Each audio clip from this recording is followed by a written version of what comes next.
Stream Welcome is live. to Safe and Effective Dare to Question.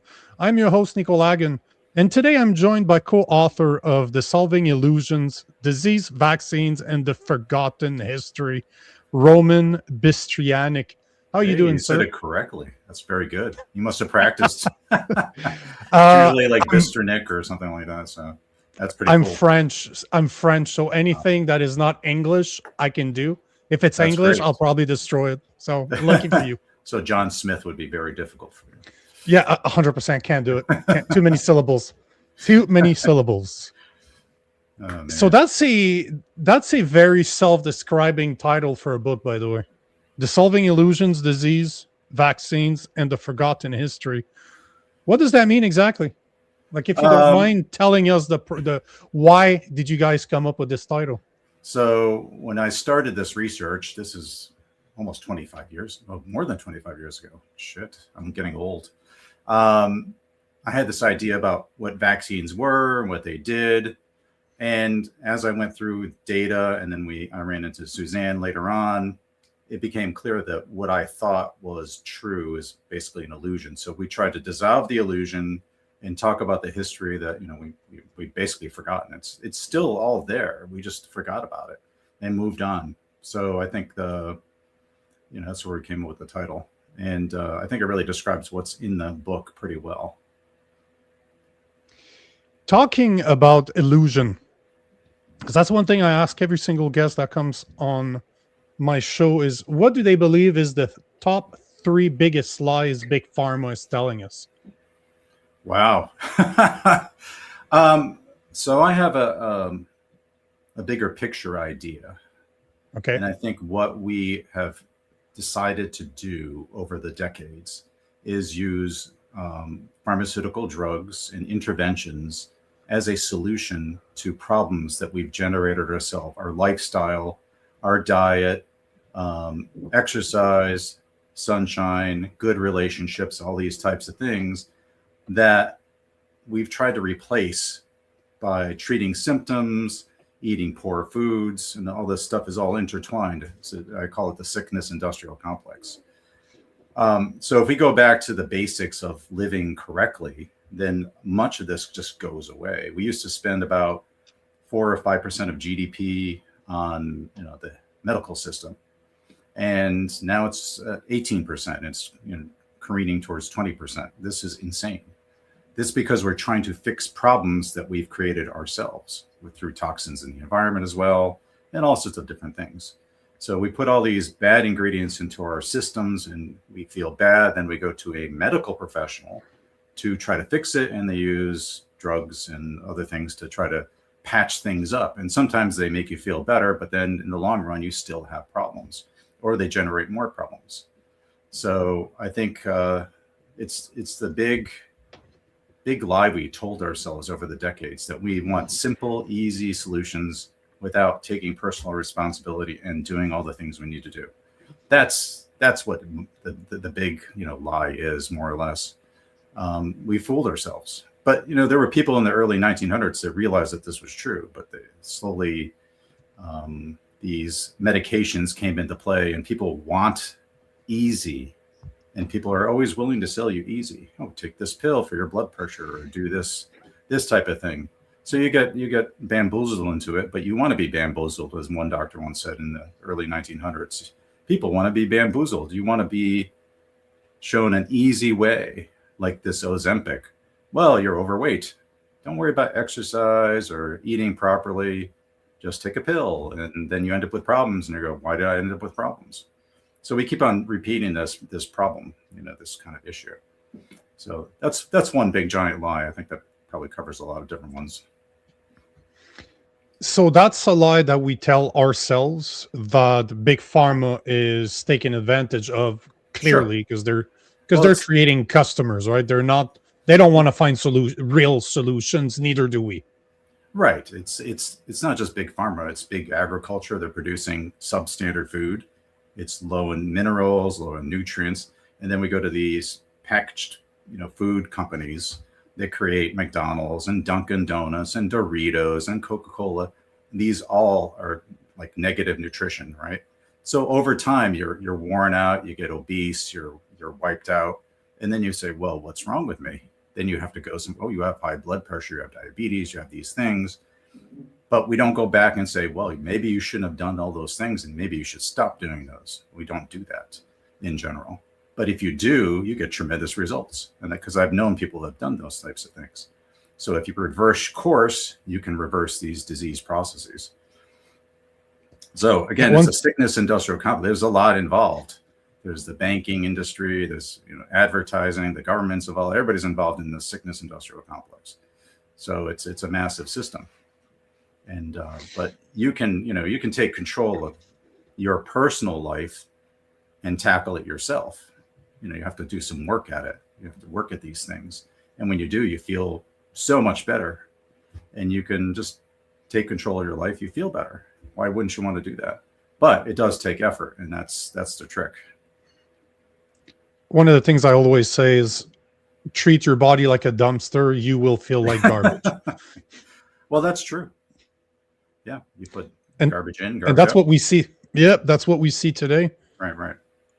That being said, what made you question vaccines in the first place? Because this is something that even today, even after what happened during COVID, there's a lot of people that still cannot admit that there's a massive issue behind vaccination. Believe in if they're actually safe and effective or not. We have to admit to ourselves that there was a massive problem during COVID. It was coercion. It was not for our own health. It wasn't for our own good that they did what they did. Really? But what I know, right? Shocker. What? But what made you question it in the first place? Because I was looking at your Substack, and it's basically you're very much like me. You're very fact driven, and I believe that if we talk long enough, you will always have the audacity to question your values or your views based on the facts, no matter how you feel about them. If even though you don't like it, that will not stop you from saying it is still the truth. So what made you question something like vaccination in the first place? Well, I got lucky, I guess. A whole series of events. So I'm an engineer by training. I have a computer background. So I know how to analyze problems and use all sorts of statistics and all that kind of stuff. So that was my training. I went to work doing that. But my health was failing. So I started doing some research into, why am I feeling so bad? And I ended up reading a Dr. Atkins book. And so I changed my diet and I was blown away. I thought, wow, how come I don't know about this? And it was the first type of thing that kind of bothered me that I didn't know. How could I feel so much better? And so I had been working at a medical company at the time, and we had a little medical library. So I started paging through medical journals. And I was listening to Dr. Atkins at the time, and he was mentioning vitamin C and things like that. So I would look these things up, and I would find articles on vitamin C, or this was 30 years ago or so. And I was like blown away. I was like, how come I don't know this? Because I was basically a mainstream guy. I watched the television for news and that type of thing. So I was shocked. I was like, why don't I know these things? So slowly these little pieces started kind of getting into my mind. So I was listening to his program for a while. Then I switched over because he wasn't available to this guy, Gary Null, out of New York City. And he was even more interesting to me. He was very soft-spoken, and he talked about a lot of different issues, all sorts of healthy issues. And he was more a vegan vegetarian. So I kind of switched to that, and I started doing that, and I feel even better. But, the diet aside, he had a lot of different types of ideas and different shows. And one of them was neurological damage from vaccines. So I'm listening, I'm like, and I have young kids now. And I was like, oh, well, that doesn't sound good. But in my mind, I thought, well, since vaccines wiped out all diseases, this is what I thought. I thought, well, neurological damage, I'm sure that's horrible, but maybe that's pretty rare. And I'm sure they're working to improve things all the time. This was my thinking. But it still bothered me. So I picked up a few books on vaccines. I don't remember, Shot in the Dark and a couple of things like that. And I picked up one book by Neil Miller. It's a little green booklet. And in there, he had a chart of measles mortality decline by 95% before there was a vaccine. I said, well, this guy's a lunatic. That can't be true. It it went against what I believed. I don't even know where I came up with this belief. I just believed it, right? Mm-hmm. And I thought, nah, this guy's just nuts. So I threw the book on the table. But then after a couple of days, it was nagging at me. So I went to a local library and I found some almanacs. And then the third one, I found mortality statistics for measles every 10 years from 1900. So I charted on my graph paper. This is in 1998 or so. And I was like, oh, it's kind of the same graph. I was like, shit. And I was like blown away. And I just sat there for the longest time staring at this chart going, that doesn't make any sense. It can't be right. Even though I had the data right in front of me, it still bothered me. And I get it when people get, when you start looking at this stuff, you're like, that can't be true because this was me. I couldn't believe it was true. And then I said, maybe the almanac's wrong. I really thought maybe they made a mistake. It's only like, 7 numbers. It could be wrong. So I decided I'm going to go to a medical library and get all the statistics from the U.S. vital statistics. I didn't even know what U.S. vital statistics were at the time. So I ended up going to Yale Medical. I went in, I asked the guard, can I use the library? He's like, sure. Okay. Just sign here. Okay. I went in, didn't know what I was looking for, but I found these big olive green books because now everything's digital, but then they had all these reference books. So I started paging there and it's like, oh, look, there's mortality statistics. Okay. So I started photocopying all these pages because they would have from like 1900 to 1904, 1905 to all these date ranges. So I photocopied them and I became obsessed. I wanted to get all the dates.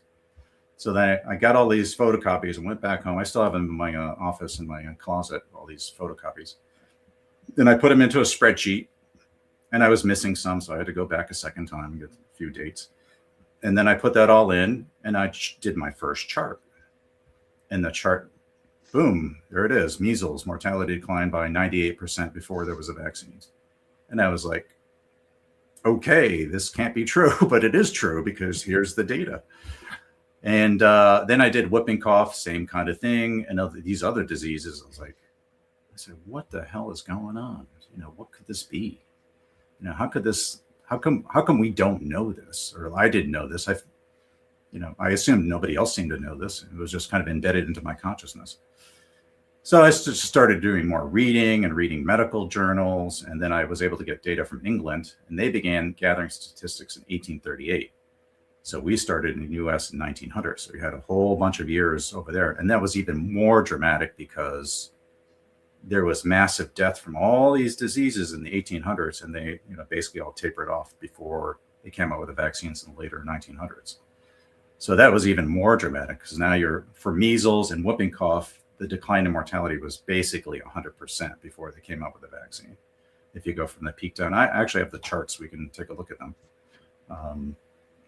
I believe you posted them, right? Yeah, they're also on my Substack. So everything's available. It's on dissolvingillusions.com. So we share all the information there. Oh, there goes. Oops. Now can you share the PowerPoint? Yeah, if you give me a second, I will bring that up. There you go. 2 seconds. There you go. 2 seconds later. Oh, yeah. So this is just some contact, right? So if you want to look at my Substack, which is always free. So the picture shows how life in the early 1900s was for children and then later. So it's pretty dramatic what changed. But let's see if we can get this to work. This one there we go. All right, so here's basically the first chart of data. And you can see all these different diseases, 5 different diseases. And we can see when we had these interventions come in, they're well after most of the decline occurred for all these conditions. So sometimes we hear, well, it was antibiotics. That's what did it. It was antibiotics. But that came in, mass-produced penicillin was in 1944. So we had basically a 95% decline in all these diseases. You can see measles at the far end there. It's basically flatlined by the time they came out with the measles vaccine, the first one in 1963. And then we had something called scarlet fever, which I never heard of because it's not a vaccine preventable disease. And so there's no scarlet fever vaccine, but that went to 0. So now this is the data from England, and you could see, and by the way, there's the 5 diseases in the upper right-hand corner and where all the data came from. So you can always recreate all this data if you really wanted to. So you can see the 1800s was brutal. So we had massive deaths from scarlet fever, measles, et cetera, et cetera. And you can see they all decline at the same time. And then at the far end of the chart, you have penicillin, streptomycin, those 2 antibiotics. And then when it's flat, there's the DTP vaccine and the measles vaccine. So they came in well after everything was accomplished. It was nothing left to be done if you actually look at the data. Yeah, I know, it's shocking, right? So these are the first types of charts I did, and it wasn't just like a small change. It was so dramatic. It was like, fried my brain, really. So I just became obsessed with it. Like I was saying earlier, data doesn't lie. It's the way you want to look at it that normally where the lies occurs. Mm-hmm. But in your case, when you looked at this data, because I'll use a personal example. I have a buddy of mine that's a very smart guy, very, very smart guy, self-made millionaire, like one of the most clever person I know. He's in his 70s now. He's kind of a mentor to me. And he's part of the Rotary Club. And he's out of Virginia. He's part of the Rotary Club. I've been there with him a few times. And one of the things that they're very proud of, that they always brag about, is the fact that the Rotary Club is one of the reasons, because of their grassroots movement and the polio vaccine for eradicating polio. And then I start telling him that the other day. We were talking about this over text, and I'm just, hey man, did you ever look? Did you ever look at the charts, like at the charts? Did you ever look at the charts when your polio vaccine was introduced compared to the polio death? It was literally at the end, if you could even argue that it was at the end of it. But I'm sorry to say that your polio vaccine that you're so proud of didn't eradicate anything. But this conversation is still, he's one of the smartest guy that I know. Yet it cannot enter his brain. I love this guy. This guy is awesome. But when it comes to the polio vaccine, he cannot get it into his head that it did not play the role that it did. So can you explain why? Why are people so hard to convince, even though you can show them the data? Yeah. Polio is a harder one to do because it was a very low incident disease and very low mortality, right? So what people remember is the iron lungs and the braces and all that kind of stuff. So that one's really harder to talk about for people because you have to talk about definition changes and what else could cause paralysis and these types of things. So that's a harder one I never go with that to start with because it's more complicated, right?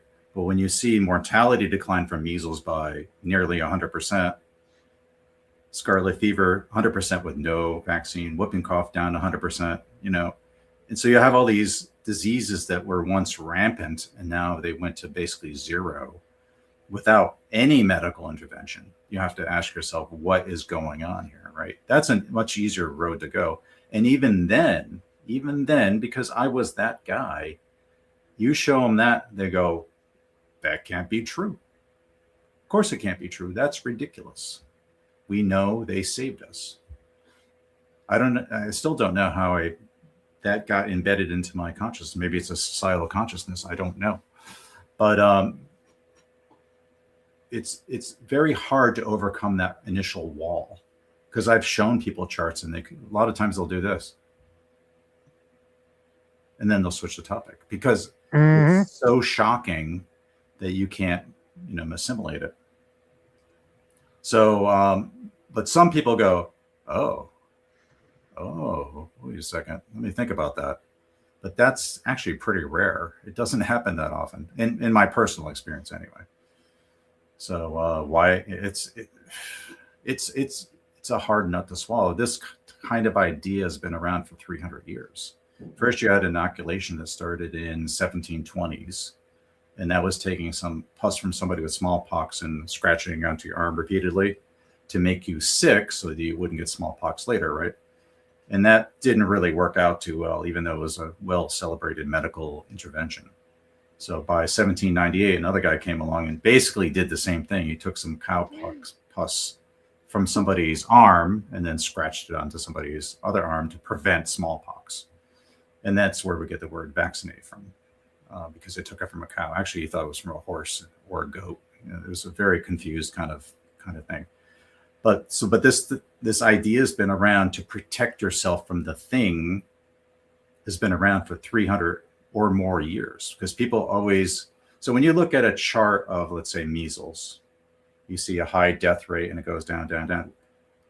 Most of us imagine that there's this microbe that causes the problem, right? So then we think, well, we have to protect us from the microbe. So that's the entire model of what we think a disease is, right? But the data shows that can't be possibly true, because without medical interventions, it basically went to zero. So there's other factors involved why you might, have measles, or why you might die from measles or whooping cough or scarlet fever. And those turn out to be, in the bigger categories, the health of the individual, which is, your nutritional status, vitamin C, vitamin D, your stress levels, are you eating properly? Are you overworked? All those types of things put together. Are you drinking raw sewage, which is, I don't recommend, but this is the kind of stuff that is going on in the early 1900s. It was a dreadful time for most people. So that's one category of why you might get incredibly sick. The other is the medical interventions that they had. They would do things like bleed people or put them in a hot room called the hot regimen. So they would confine your room, don't give you any water. And the idea was to sweat out the disease, and it would kill you. But they would think it was the disease that killed you, right? Or they would do mercury or arsenic or strychnine-based medications. And the idea was like calomel, which is a mercury-based medication. You take that, it would clear out your digestive system, but it's highly toxic. So they would give different number of grains of these medications. So if you were a sickly person, that medication may kill you, but then you'll get checked off as, well, you die from smallpox. So when we see these charts, it's not the microbe causing the disease that is the real problem. The real problem is the health and the medical interventions that we do or did that cause the death from the particular condition. Does that make sense? Yeah. No, it does. So when you look at these charts, you have to look at them in a different way. It's because we still have these charts of, there's a microbe, you got a disease, now you're dead, right? And that's a very simplistic way of looking at the human body, and clearly not correct, because we know if you have adequate vitamin D, zinc, C, you're not stressed, you're eating properly, you got you get plenty of sunshine, you have exercise, you're connected to nature, you have good relationships, so you're basically calm in your mind, and all these things. You have hobbies, you're doing meaningful work, all these types of things, then you're going to be a healthy person. And then if you encounter like a bacteria, you're probably not going to have much of a problem, right? So we've been looking at these things the wrong way. We're just trying to protect us from the out there, which is what they thought even back in the 1600s. And in the 1700s, it was like, how are we going to protect ourselves from out there? They imagined these things were floating around, ready to strike you and kill you. So they came up with these ideas of protection.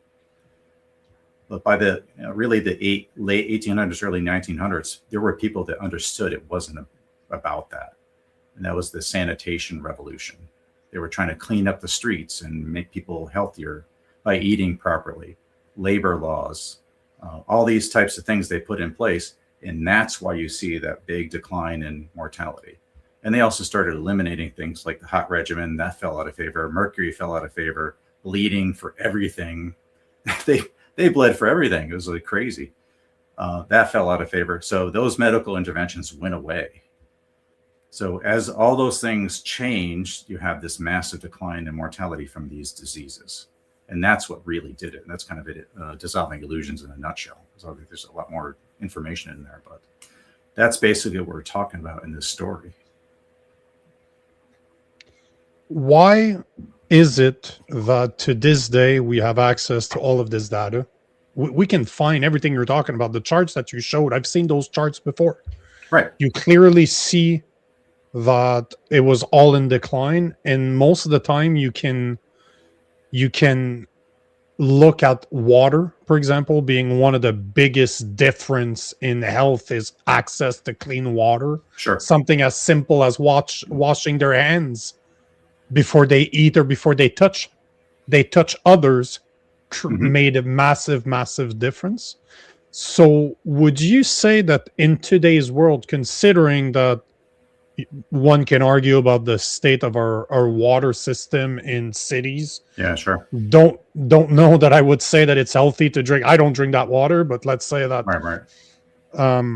it was still credited for, well, not credited, vaccines are credited for getting rid of those diseases / infections. But the thing that I find very hard to believe today is, why do people continue to believe that vaccines are the solution when clearly the model is based on fear?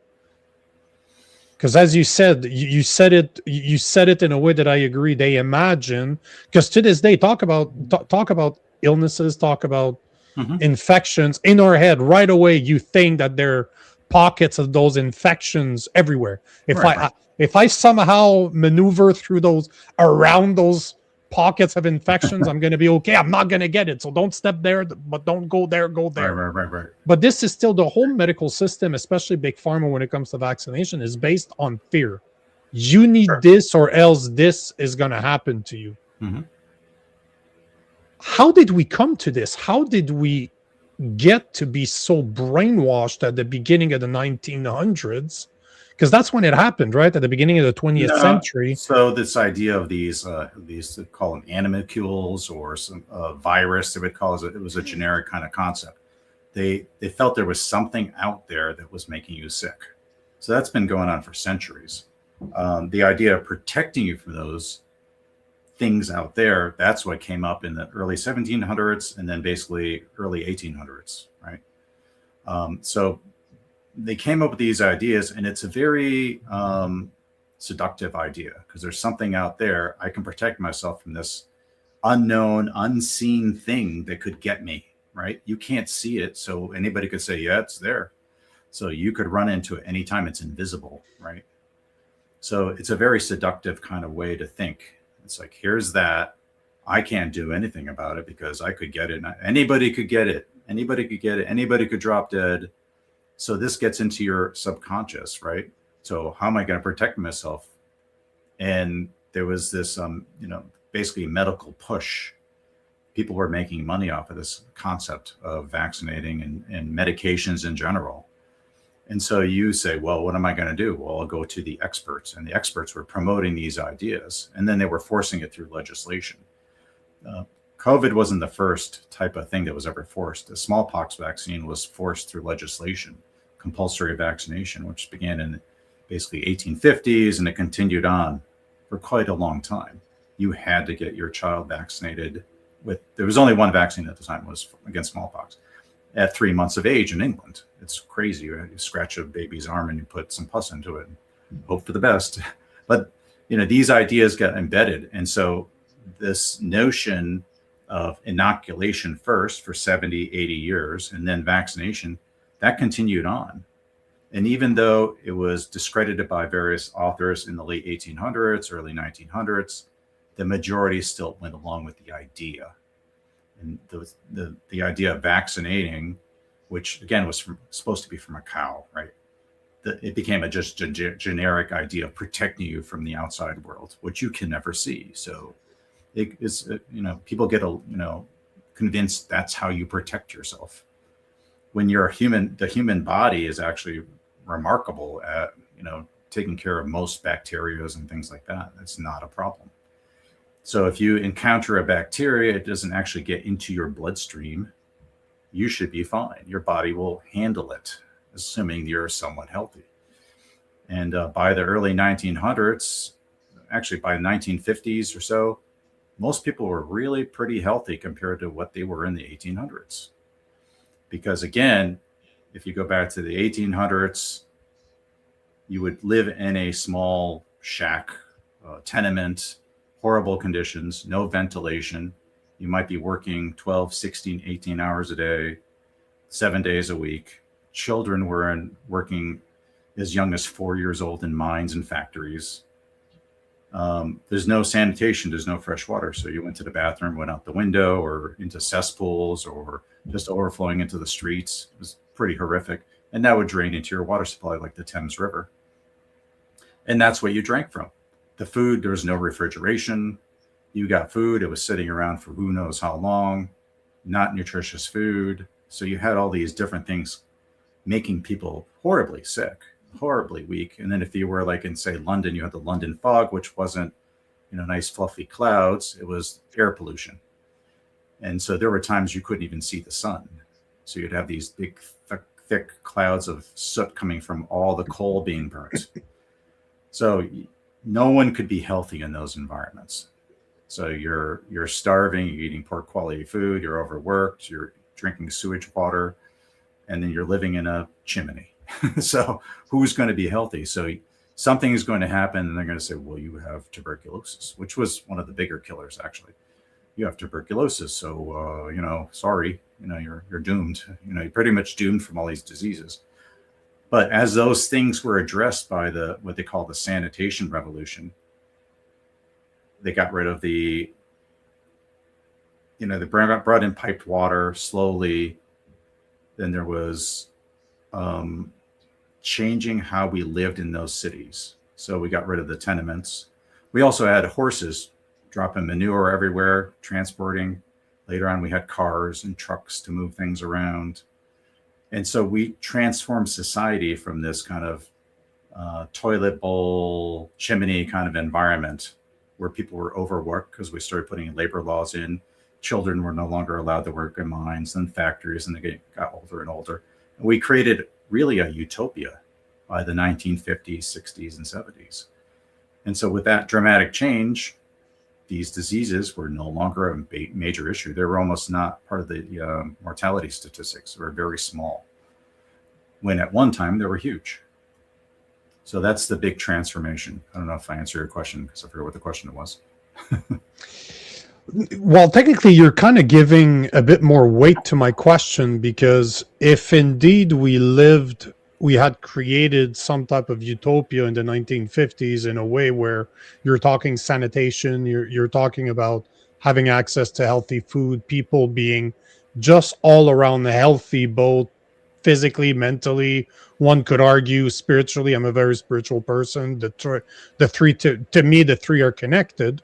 Mm-hmm. How do you explain the poor quality of life that we're living today? And do you see a role in big pharma in this?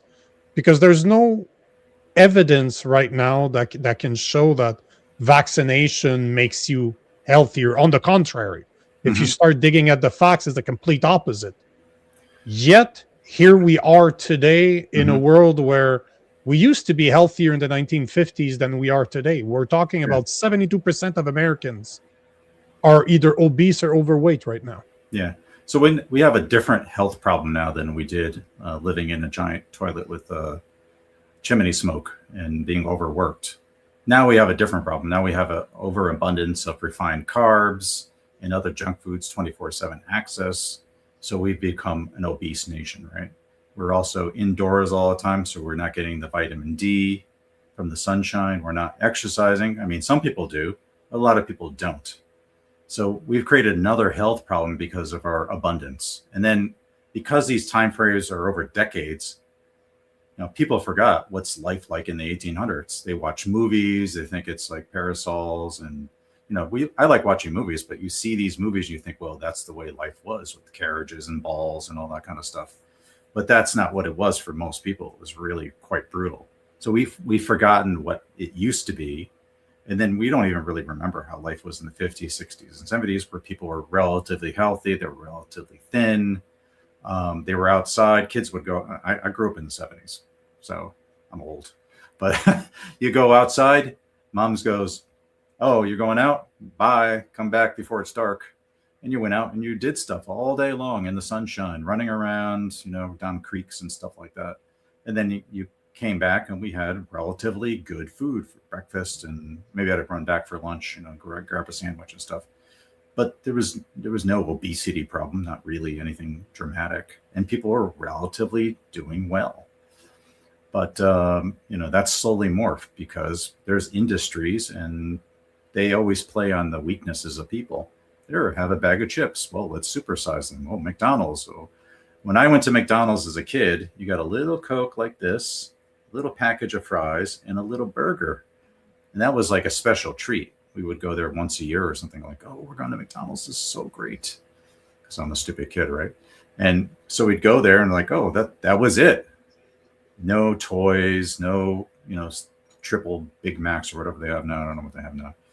Triple fries. I know they have sodas the size of a gallon or 2 liters or whatever. This is insane. You're just jamming empty carbs into your body. But this is what people want, right? And so the companies are more than happy to give you as much junk as you want. And so people get addicted to these foods, and then you're in trouble. And then you go, oh, what am I going to do? I used to be somewhat thin, and now I'm 50 pounds overweight. What am I going to do? You go to a medical professional, and we confuse medicine with health. And we go there and they go, well, you could try Ozempic. That's pretty good. Why don't we do that? And then you end up with another problem, or you go on a cholesterol lowering medication or whatever. So all these things are alluring again because it's easy. It's like, I have a problem, fix it. Here's a pill. Okay, great. Oh, that pill didn't work. Try another pill. Oh, now I'm having problems. Have another pill. And I've known people that end up on like 10, 12 medications because they keep on adding more to try to balance things out. So you get trapped by the easiness of eating whatever you want. It's all promoted through slick advertising. People are, they're like going out, well, let's go to McDonald's, and they're all happy. And if they're depressed a little bit, they start off with a great commercial, and then they take whatever magic medication, and then it's colorful and wonderful and everything's great. So we convince ourselves through advertising, through medical professionals. The government gets involved because they're there to promote business more than your health, right? So they're going to say, well, do all these things, just follow the professionals, and there's huge money to be made. So here we are. We're in a different kind of sickness now.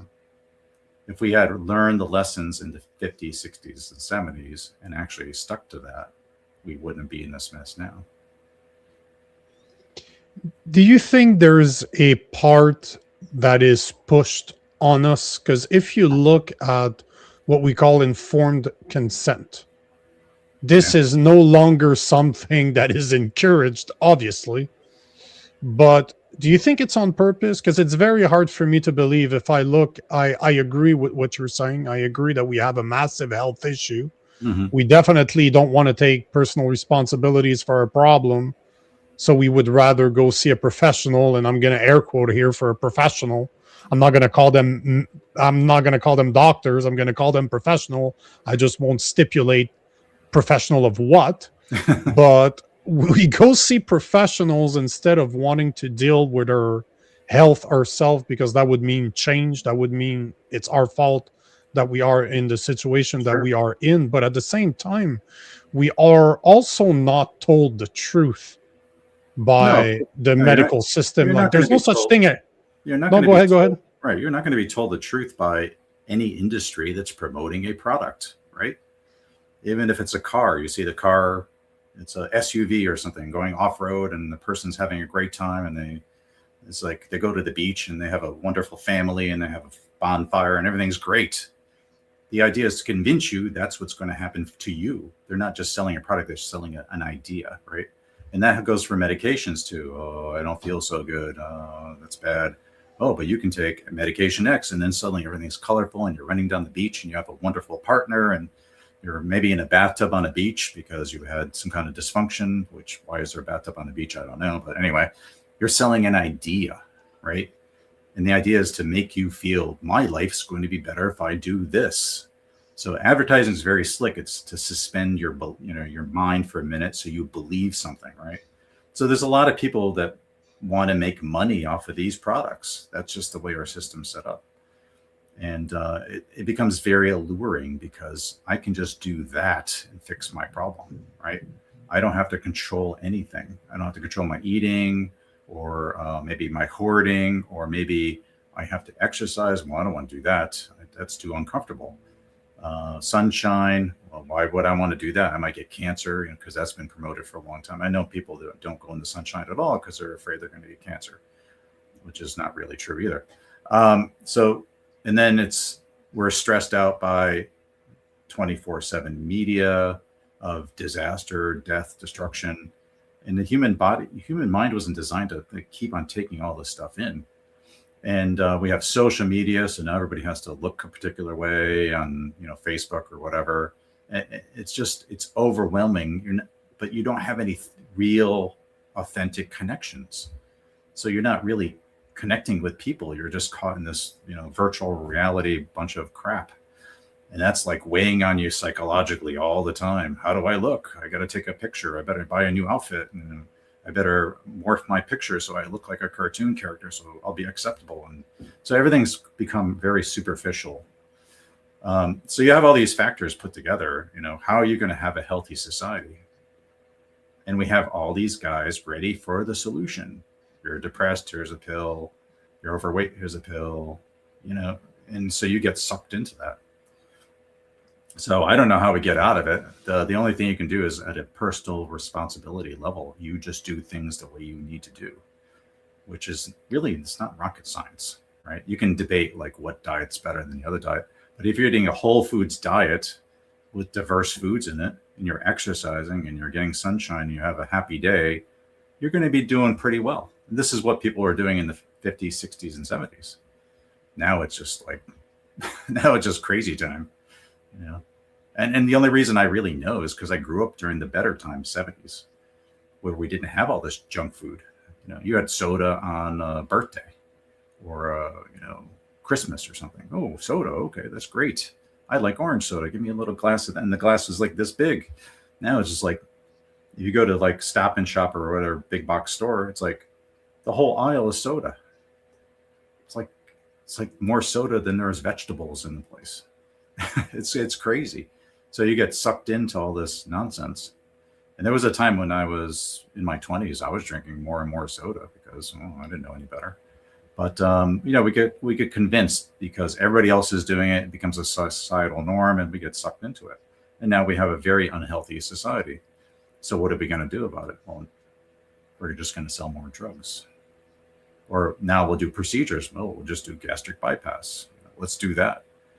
So everybody can make money in a particular way, and our society is all profit driven. So this even happened in the early 1900s.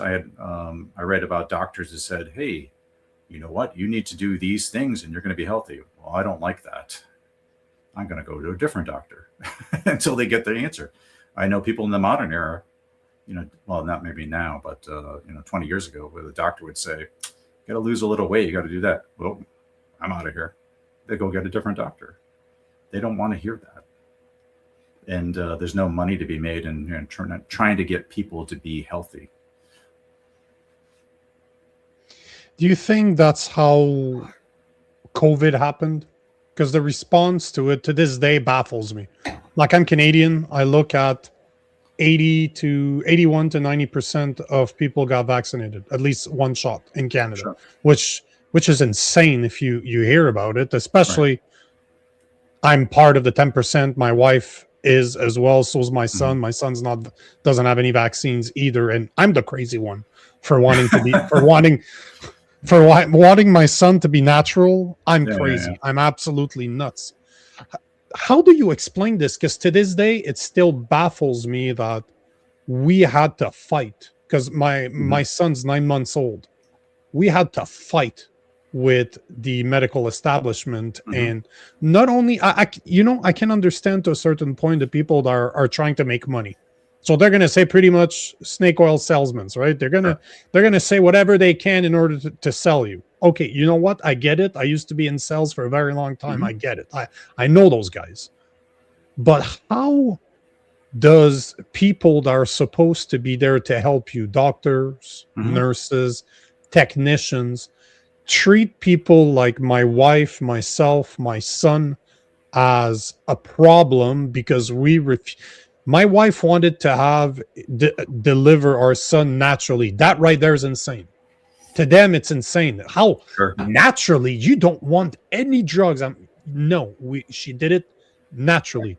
My Mhm. son is unvaccinated. I had to sleep next to him because he was in the EQ because he was born just under 5 pounds. If you're born under 5 pounds, they have to Sure. check up on him. And turns out that he's a big kid now. So it was just, he was a small baby. Mhm. Boo hoo. Who cares? But it's such a problem now that people like me have a mistrust of doctors, of nurses, of technicians. I did not leave my son's side the whole time he was in the EQ. He was there 4 to 5 days. So I slept there in Mhm. a lawn chair. Wow. I'm a big guy. I'm 6'1, 6'2", 240 pounds. And I'm in that little chair. I'm just holding That my was probably son. comfortable. Yeah, sure. Very comfortable. But the nurses and the doctors knew that they couldn't kick me out. So I was sleeping there. I was the only father that was there the whole time. My wife was recuperating. Mhm. But the whole time I was there, I was just there because I did not trust them to not do something to him when I wasn't looking. Because there's a difference between people wanting to make money and pushing those medication, pushing the idea that if you don't get vaccinated, you're going to die. But Sure. there's a massive evolution to say, I cannot even trust them. I don't trust doctors anymore. I Mhm. don't. Like, if I need surgery, it's not happening. I'm not going under. Right. And I've had 4 or 5 surgeries over the years. Yeah, So yeah. I know what it is to be under and having something fixed. But how did we come to this? Because this is not normal. This is not okay. Um, maybe this will help. Well, maybe not, but we'll see. Anyway, this is not the first time. So in England and around the world, this idea of vaccination, which was taking pus from a cow or a horse, because Jenner, the guy who invented it, thought it came from a horse, or it could have been from a person who had smallpox or died from smallpox, and you would take their pus and put it onto an animal and then scratch it onto your arm. And the idea was you get your arm up and you put in like five or six scratchings. They would call it scarification because it would scar over. Yep. And then you put the pus in there from these unknown places, right? So that was what a vaccine was. It caught on by the 1800s. It was basically thought about in 1798, but it caught on so fast that it was very popular. And the medical profession jumped in. There were doctors that said, hey, this is bullshit. This is no good. And they showed that people were dying from the vaccine, these types of things in 1805. There's another guy in 1810, 1820, but they were always sidelined. The majority, it caught on.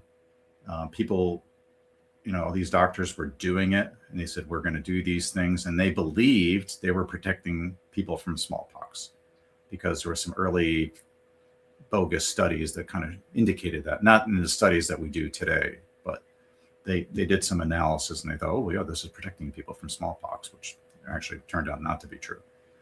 By the mid 1850s, people decided, hey, we got to force people to take this. We got to make sure everybody's vaccinated, because the idea was, well, if he gets it, he could spread it to somebody else. So we have to vaccinate everybody. So they put in very draconian laws. So by 1867, you had everybody was being vaccinated. You could not get vaccinated. If you did not, you would be fined. If you couldn't pay the fine, you would go to jail. So it was quite harsh because they were really coming down on people like that. In 1871, 72, 73, there was a big pandemic, essentially, of smallpox, and a lot of people died, and everybody was vaccinated. And so people started to question this, like, wait a second, you said we were going to be protected and we weren't. And I know people who died or they're injured from the vaccine. So over those next few years until 1885, there was a growing resistance. And they said, no, we're not going to do this. We don't want to do this. And it grew until 1885. There was a big protest in Leicester, England, where 20,000 up to 100,000 people got together. That's a lot of people who protested. They overthrew their local government, and they were no longer forced to get vaccinated because there were court cases. They would be found guilty. They would get fined. They could either pay the fine or go to jail. That got swept away by 1886. But people had to fight to get that done. And then eventually by 1898, there was a conscientious clause put in. So, well, okay, if you fill out this form, then you don't have to get the vaccine, right? And then during that time, the smallpox deaths kept on declining, even though we're less and less vaccinated because the vaccine was causing problems too. But anyway, so there was a big fight in society against vaccination. And eventually the people won in 1885. They actually defeated. But, this took decades of fighting because this idea that is based on fear of this thing out there is going to kill you is so alluring and so profitable because medical men made a lot of money doing this stuff as they did with these medications, that this becomes a societal madness essentially, right?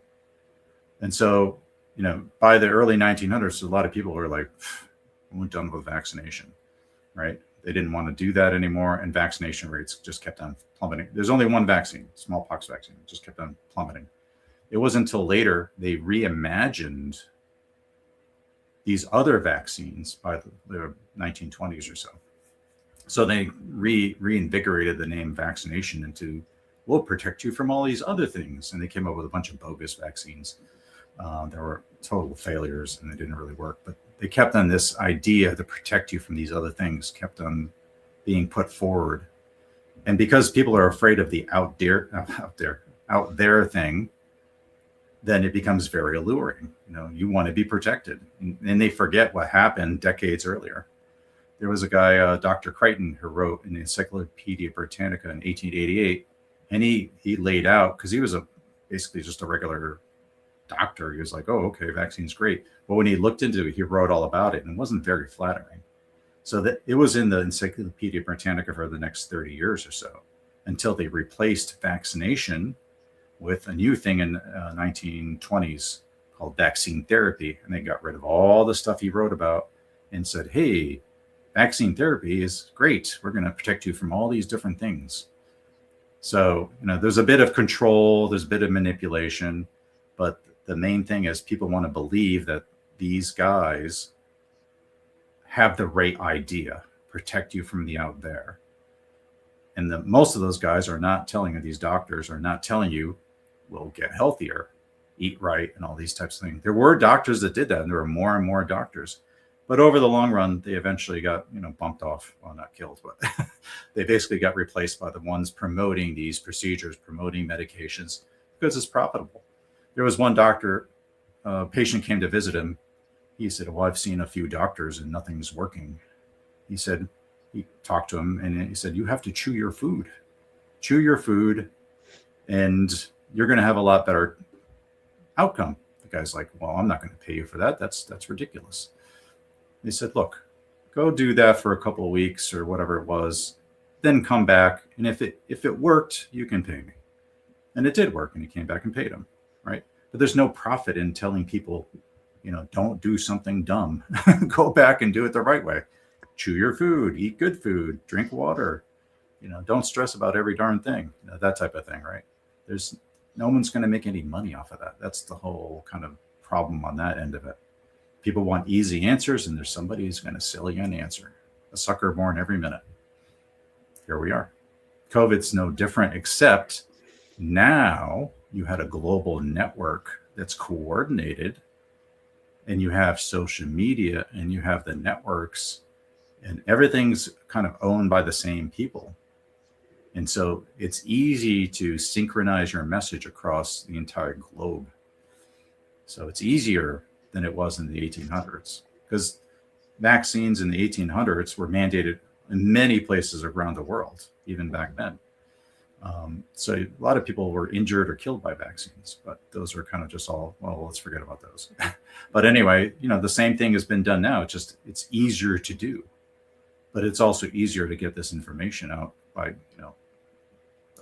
like in our book and other books and like that. But it's still you're swimming against the current, as you well know, right? So yeah, you have to be the crazy guy with the tinfoil hat. So even if you show data, you're like still the crazy person. Yeah, I see the tinfoil hat. I see that. That's what I'm saying. I have one in the back. Who doesn't have a tinfoil hat now? So, and again, being an engineer, I didn't have it. So when I started working on this, wasn't going to write a book. I was just getting this stuff together.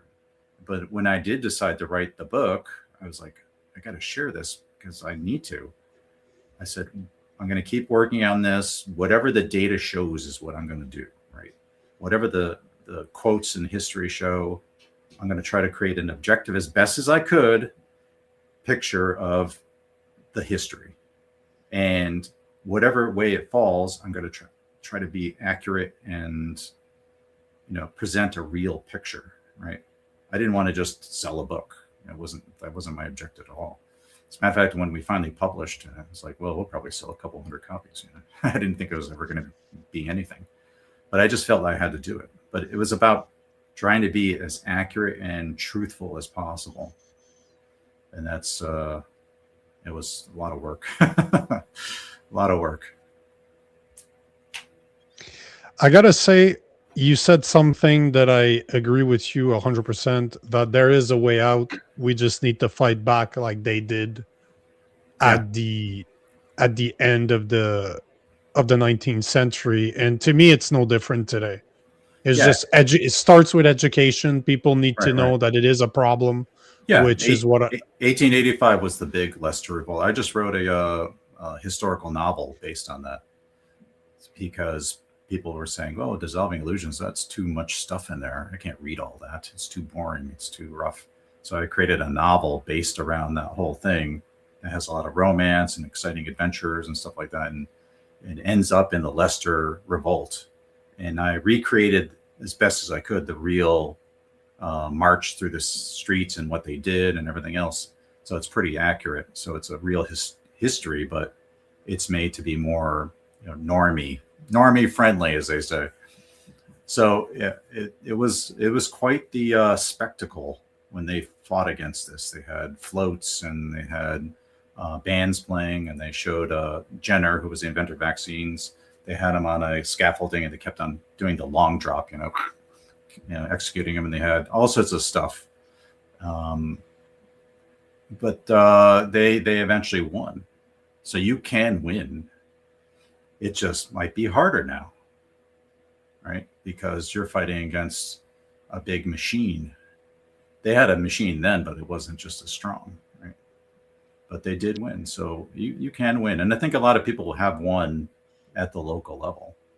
But the other thing to remember is that took decades. So,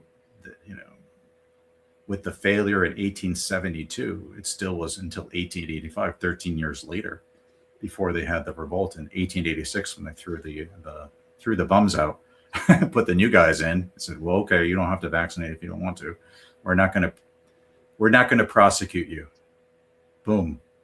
Vaccination rates dropped from like 80. Well, it'd been slowly going down, 90%, 80%, and then boom, dropped to 10%.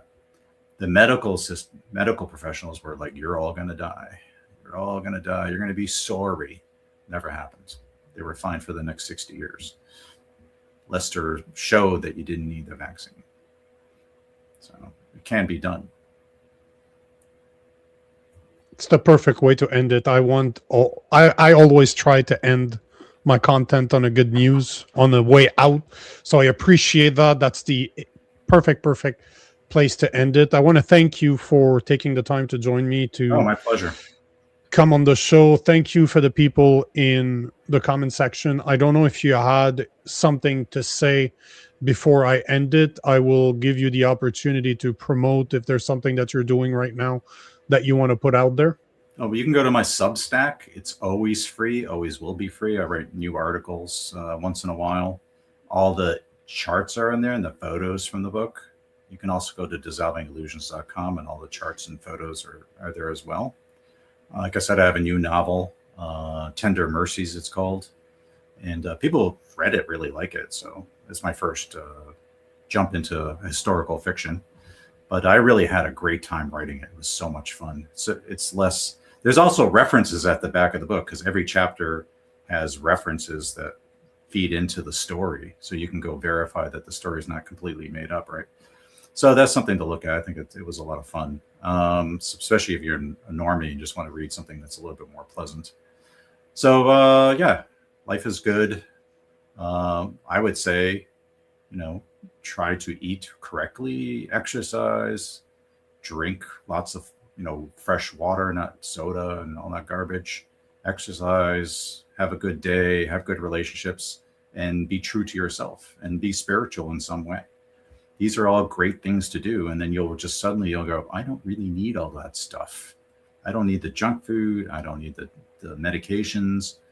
And you can transform yourself. And that's a great thing to do. Thank you, Roman.